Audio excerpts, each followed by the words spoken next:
Well, good evening everybody. I'm very happy to be here and very happy to have the chance to give a little bit of insights into what happened during the last couple of years and how I ended up calling myself a freelance consultant and speaker. Well, first of all, I would like to quote a man who once pretty much put on point what sustainability still is about. At least I feel it that way. In fact, Johannes Gutenberg-University, founder of Greenpeace, some of you may know it, a media company from the States, once said sustainability is like teenage sex, everybody talks about it, nobody does it very much, and when they do it, they don't do it very well. And basically this is what I think sustainability still is today in our society. Because every time you speak about it, it's more or less associated with something negative. It's about restriction, it's about prohibition, and we end up in discussions. I don't want to give up my car, I don't want to give up my schnitzel, and it's always about living like in the medieval times, if you will. So for companies, it's like more money at the short end. For politicians, it's like losing more or less votes at the next election, and for people in the private area, it's about living like in medieval times in order to keep your carbon footprint as small as possible. Well, what I want to do to change that is basically this, and I took the same approach because I want to dig in a little bit of what I did during the last years on this planet. Maybe it started with being on a small farm and having the chance to live a couple of years with my grandfather in Emsland, it's called, in Niedersachsen, a small area, where I used to grow up with chickens and sheep and horses and small agricultural farmland, which I think is great for a kid because you get the chance to experience naturalness and authenticity, and this is something what I think kids in Frankfurt lack, because they think that the cow is purple and they think it is really like that, and this is a big topic because they don't know where the carrot or the potato comes from. And if you do have the chance to live on a farm at least for a couple of times, you should use it. Today I drink beer, but a very special kind of beer, which I will touch upon in a few moments. And what my future is going to look like, well, I don't know. And this is why I took this random stock photo from Unsplash, where you have either a glass ball looking into the future, or you have the tech dystopia, where we are slaves of robots. But in the end, future isn't the place you want to be in. At least I have the feeling these days. So, looking at what happened after my studies, as you know, I've studied geography and business studies and journalism. The last diploma garment, if you will, after me was bachelor and master thesis. And it all started at Johannes Gutenberg-University in Mainz, where I got my diploma writing about natural resource management, particularly for countries in the global south. So for instance, like a country like Ghana, how it can use revenues generated from natural resource exports in order to foster sustainable development at home. I then ended up being a sustainability officer at IHS, which is a big information company, and let's say the impact of sustainability being employed at an information provider is quite limited, because of course you can tell the people not to print that much, you can ask the landlord in order to switch to renewables when it comes to power, and you can organize the corporate volunteering event, but that's it basically. So after a while I got the feeling I want to get my hands dirty, I want to do something beside this office job. So I looked around and I found ShoutOutLoud, which is a small NGO from Frankfurt. Back then only 5 months old actually. And I sat down with the founder Anna and we talked about what the small NGO was aiming for, and it was basically about food waste and plastic waste, and how we can reduce it, and how we can show alternatives in our everyday life.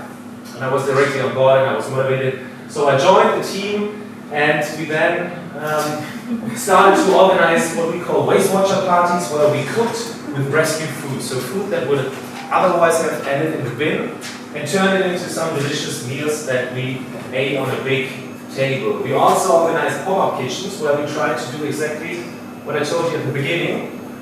Take the people from the city, from downtown, get them on a Demeterhof in Bad Vilbel, for instance, Dornfelder Hof, you may have heard it, and show them where the food grows actually, and show them how animals should be treated. And at the end of the day, put a table directly on the field and ate the food that we cooked together. We also do guerrilla campaigns where we partner up with companies like Charity, for instance, where we a few months ago piled up a big stack of tea that was weighed, actually not weighed, 2 days after the best before date. Because even dry food, as tea, even salt, noodles, do have a best before date. But every second person in Germany throws away the food directly after that best before date that has passed, which is a scandal. So we piled up that stack and gave it to the people on the side, just as a present, told them, hey, you can easily enjoy this tea, at least for a couple of months, if not years. So we're doing that. And after a while being in that company, I thought, well, it's time for the next step. 2 years is a good amount of time being one of my generation, so I joined Kick, which basically goes in the same direction, talking about climate change and how we can tackle it. And I was part of the team developing a toolbox for companies in terms of how they can transform to a low carbon economy. Also as a freelance consultant, in order to then, my next step, being a freelance consultant back then and writing blog articles and writing articles for newspapers and magazines about energy and food basically, I joined the Zukunftsinstitut, a small think tank that looks at societal change, that looks how megatrends change the way we eat, the way we communicate, the way we live, the way we work. And I was very happy to spend 3 years consulting companies, but also being part of the editorial team, working on publications like Slow Business, where we looked at how the trend towards slowness shapes the way industry branches work. So not just slow food, it's also slow cities today. We talk about slow travel, we talk about slow media. So everything where we try to combine tradition and innovation in a way that is more sustainable. Another study has been about the trend towards mindfulness, which is way more than just yoga or coloring books for managers. It's a new mindset in order how we can feel resonance in society. Not just toward ourselves, but also towards our co-peers, towards nature in general. And of course, how we can redefine growth. How we can get rid of the fixation on pure quantitative growth that used to be profits equal progress, but which is not true anymore. Because now we're at a tipping point where we have ecological disaster due to that fixation on economic growth solely.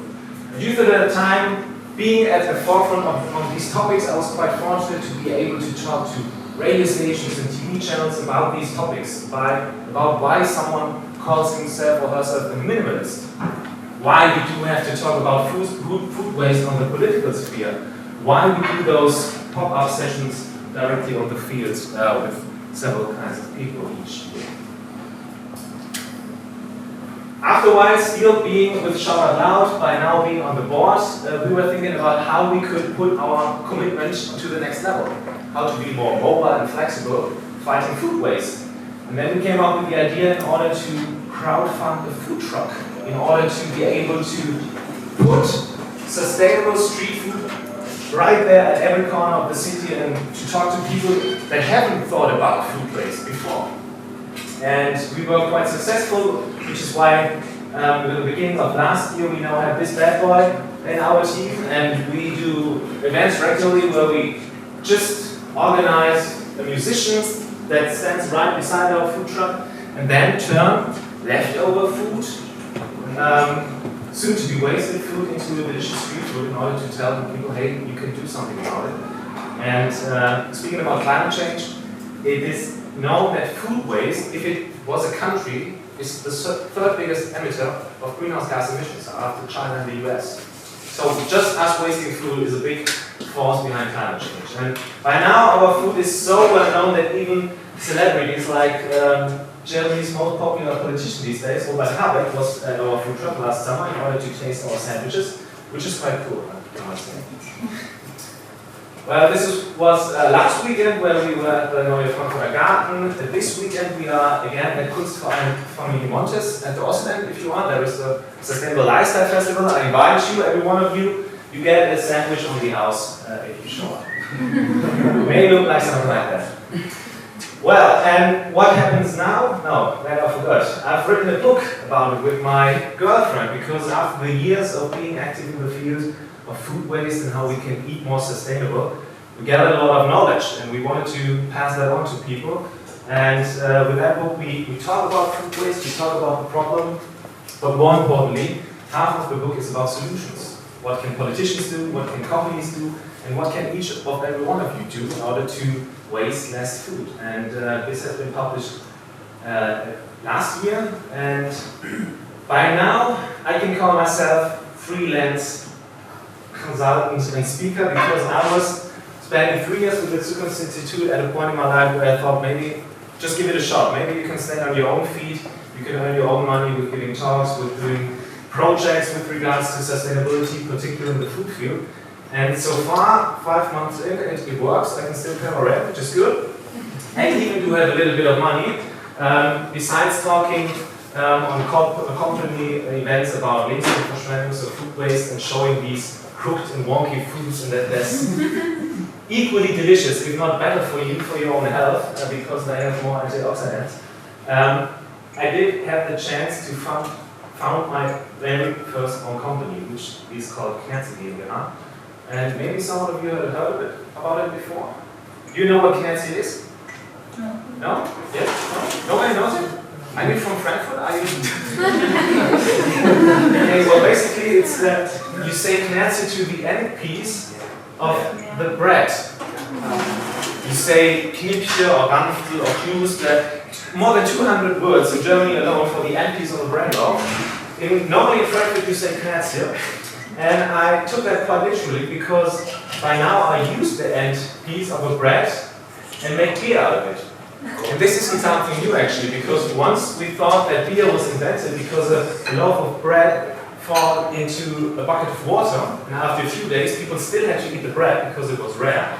But it was way more fun back then, because it started producing beer actually. And so, fighting food waste, but not forgetting about joy and pleasure, I came up with the idea of putting this out, and we did this the last summer on a small scale with Baustil on Mütterweg, and now I'm in talks with bigger breweries in order to put that into the stores of supermarkets, in order to show that eating or drinking sustainably can be fun, can be joy, and doesn't have to do anything with restriction or living like in medieval times. And well, basically that's my story. And if you ask me what the future brings, well, I don't know. I can just say that I'm a very curious person. I would advise you to be curious as well and have the courage to do something, because it may sound stupid, but future is a space for design. And basically you are the designers. The future isn't written yet. So you can do it, you can shape it the way you want it, if you're behind it. And best case, we do this by design and not by disaster. Because if it's by design, it's more or less, hopefully, democratic and socially inclusive, and it's not unplanned if it's really a disastrous time. So my mindset, and this is my last slide that I want to show you, is or can be compared to a critical future optimist, because I know that we have these challenges.